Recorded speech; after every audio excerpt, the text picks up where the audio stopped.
Okay, so in this lecture I'm going to show you how we subtract in Microsoft Excel. So to subtract in Microsoft Excel, we use the minus symbol, which enables us to subtract one number from another number or another cell value.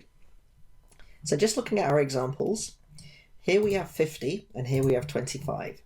Now, if I wanted to subtract 25 from 50, I would type equals B11 minus the value of C11, like whatever's in there.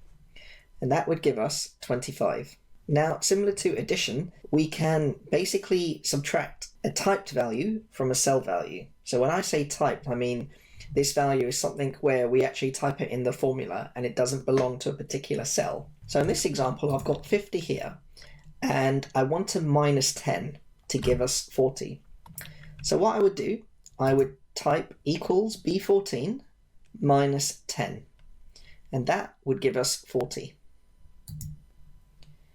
Now, you can also subtract cell values that aren't next to each other.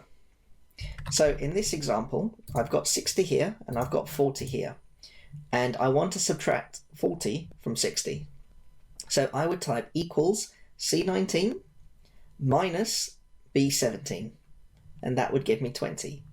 You can also use the subtraction symbol to minus one value from another.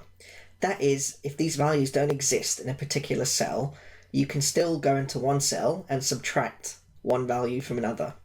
So for example, if I wanted to subtract 6 from 10 to give me 4, I would go into a cell and write equals 10 minus 6, and that would give me 4. Okay, so that concludes this lecture.